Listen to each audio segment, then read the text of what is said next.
Hi guys!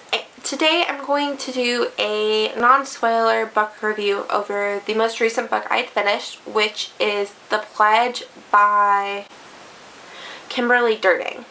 And I don't have a physical copy of the book because I did read this book online. The publisher Simon & Schuster have a site for their young adult books where they kind of promote them and I think really try to get people interested in the books that they publish. And it is pulsit.com. I will leave the link below, but this week the free book was The Pledge. And I decided, I'd read a couple chapters. If I didn't like it, well, I didn't have to buy the book, so I wasn't out anything. And if I loved it, well, I'd finish reading it. And I did. I finished the book in less than 24 hours. I stayed up till 5 in the morning last night reading, and then I went to bed, and then I finished it when I woke up around noon. I stayed up and read for a couple hours, and I ended up finishing the book. And so I will give the premise of the book. I gave it a 5 out of 5 stars on Goodreads, so I absolutely loved it. I really enjoyed the book. The book is a dystopian type book. The country they're in is called Louisiana, and the premise of this is they were at war and they had rebuilt their country, and this is a queendom, not a kingdom, because it's the firstborn woman who is the heir to the throne.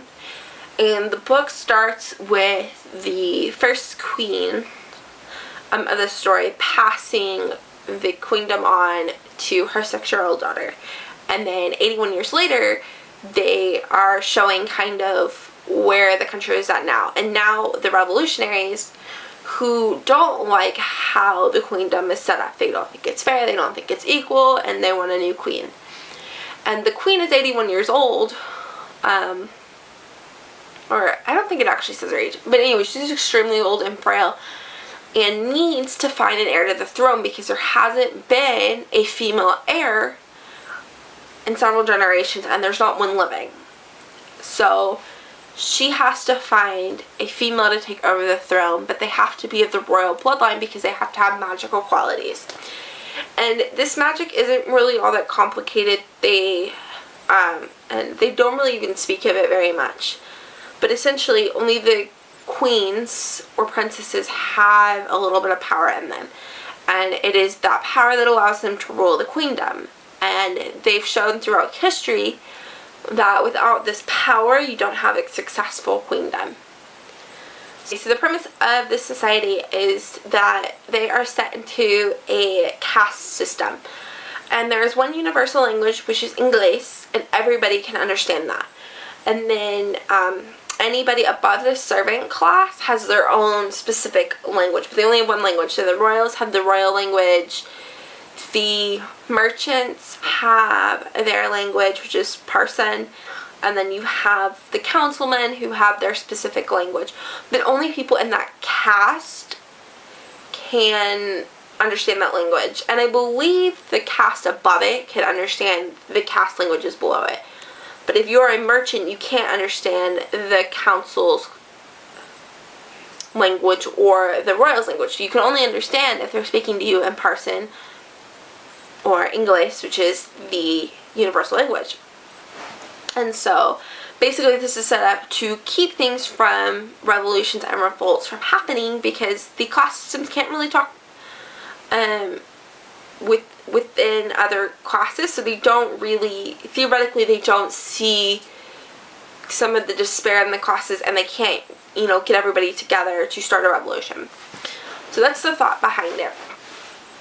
So when the book begins, the queendom is starting to be sieged by the revolutionaries, and they're really making headway, and people are fleeing to the capital city to seek refuge and food, which the queen provides. So the main character in this novel is Charlie, and she is a merchant girl, and she goes to school every day, and then she comes back and works in her parents' restaurant. But she has a secret.